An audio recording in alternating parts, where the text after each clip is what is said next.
Vereador Daniel, já há 12 anos de mandato, entra para a história como os demais, desta feita como vice-presidente de uma CPI importantíssima para Limoeiro, que foi esclarecer o que causou tantos problemas com o dinheiro do funcionário.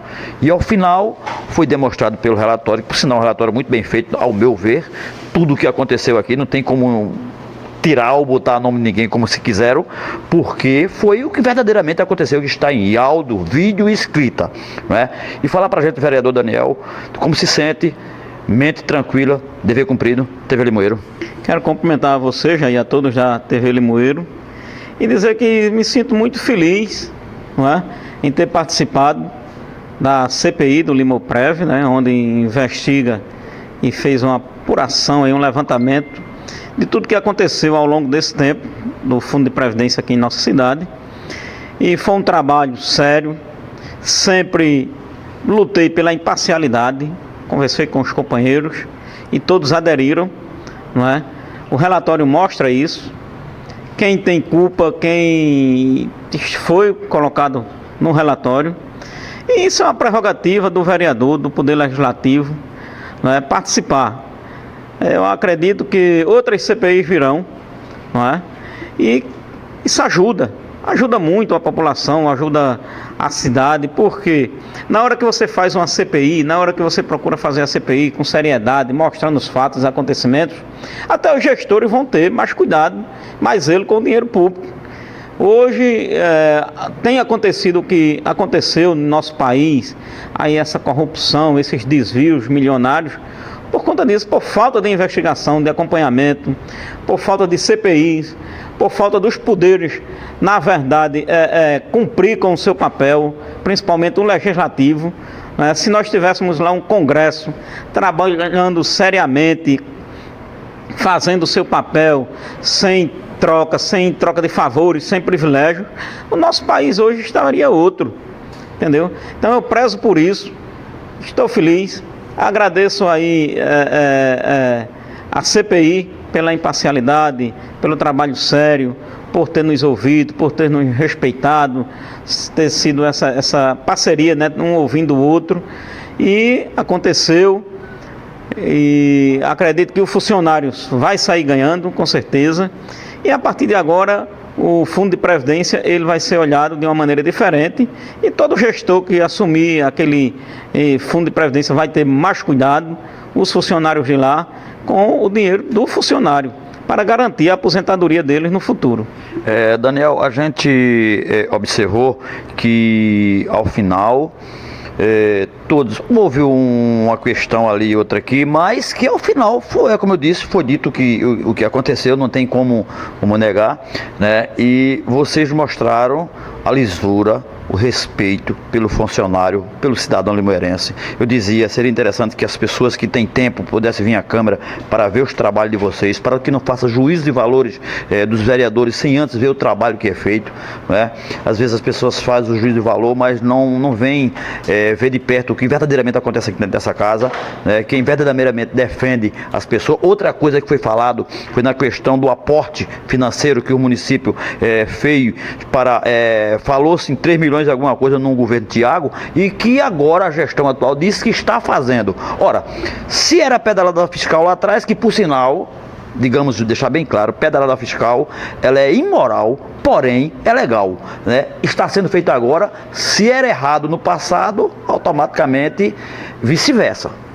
É porque às vezes a lei ela condena de um lado e autoriza do outro.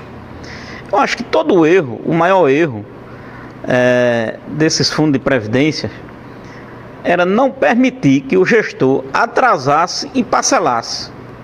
Porque na medida que ele atrasa e lá na frente ele parcela, já se tornou legal. Então, muitas vezes foi alegado aqui, pelos gestores que passaram, que não repassaram por dificuldade financeira, não é?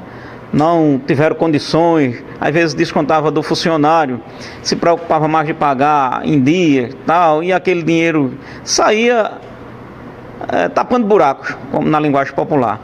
Então, o que a lei deve vetar é isso aí. Na hora que você descontou do funcionário, você tem que de imediato passar para o funcionário, para o Limoprev, para o Fundo de Previdência. Então a lei não era para autorizar eles atrasarem e lá na frente passar lá. Não justifica essa questão de aporte nem no passado, nem no presente. Eu sou totalmente contra, entendeu? O Fundo de Previdência, ele tem que andar com as suas próprias pernas. E existe como ele andar. É só descontar e repassar. Se o dinheiro é do funcionário, se o dinheiro é do Limoprev, é do Fundo de Previdência aqui da nossa cidade, então se descontou do funcionário, não tem que ele ir para tapar buraco de A ou de B, não. Ele tem que ir para o Limoprev para garantir a aposentadoria e o salário dos aposentados. Então o que eu discordo da lei é deixar esse espaço para o gestor fazer isso. Que inclusive um dos grandes problemas que eu acho que gerou tudo isso foi a suspensão do pagamento dos parcelamentos e o não aportar dinheiro do próprio Limoprev no Limoprev. Isso eu acho que gerou todo esse problema. Inclusive veio aqui o projeto de 200 parcelas, o valor que não era citado, que a gente descobriu hoje, 10 milhões. Isso gerou todo esse problema e chegou ao ponto de se descobrir o que estava se acontecendo. É porque é o seguinte, eu votei aqui parcelamentos em 60 meses, porque a lei dizia que tinha que parcelar até em 60 meses. O que é que acontece? Houve uma medida provisória dando condições dos gestores parcelar em 200 meses. Veja só. Então, o gestor que estava pagando um parcelamento de 60 meses, eu acredito que foi isso, ele preferiu atrasar para lá na frente parcelar em 200. Então, essa história que foi o Ministério da Previdência que pediu... que Homem, não fale nesse documento não, porque começou e terminou e não chegou. Que o Ministério enviou um documento mandando suspender os parcelamentos. Isso não existe. Ninguém manda suspender parcelamento. O que houve foi aderir os 200 meses, então dispensa os 60 e vamos aderir os 200. Mas isso fragilizava o fundo. Então, uma das prerrogativas de não ter votado no parcelamento, naquela discussão polêmica que houve... 6 meses de discussão, foi um período todo. Foi para não parcelar em 200 vezes. Eu ainda propus até em parcelar em 100 vezes. Mas se amarrar em 150, eu não votei contrário. Porque E deu no que deu? Deu no que deu, porque minha preocupação era com o Limoprev, era com o funcionário, é com quem quer se aposentar no futuro, que está dando duro hoje e precisa de gozar da sua aposentadoria. Então eu não aceitava um parcelamento em 200 vezes. E houve aquele rebuliço todo, onde envolveu pessoas da sociedade aí e tal. Mas nossa preocupação era com o funcionário, era com o Fundo de Previdência. E a CPI aconteceu e nunca apareceu esse documento, nunca foi comprovado que foi uma suspensão do Ministério. Não houve. Agora, que disseram que foi o Ministério, disseram. Então, eu até não estava no relatório e eu pedi ao professor Marcos Sérgio que ele incluísse no relatório, porque isso foi muito discutido na casa, na CPI, e ele incluiu e foi quando a vereadora Batalha questionou, mas foi dito pela gestão atual. Até porque isso foi dito e visto pela Web TV Limoeiro, pela TV Folha Limoeiro, pelos áudios que está na casa, pelo relatório, que inclusive quem disse levou assinado o que disse. Com certeza. Foi dito, inclusive até o presidente da FACAL, o Dr. Luiz Carlos, ele disse que quando soube da suspensão já foi no outro ano. E ele continuou pagando. E soube por terceiro, né? Soube por terceiro, recebeu um recado. Não é para suspender, que o Ministério pediu que suspendesse. E aí ele deixou de pagar, mas já em 2018. Quer dizer que eu acredito que não houve. Eu acredito que não houve essa dispensa do Ministério. O que houve foi buscar o mais fácil. Aí agora o Ministério Público é que vai aprofundar-se mais nisso. Com certeza, Jair. Nós fizemos nosso papel, agora vai ser encaminhado à Justiça. E cabe à Justiça analisar e ver quem é que deve responder.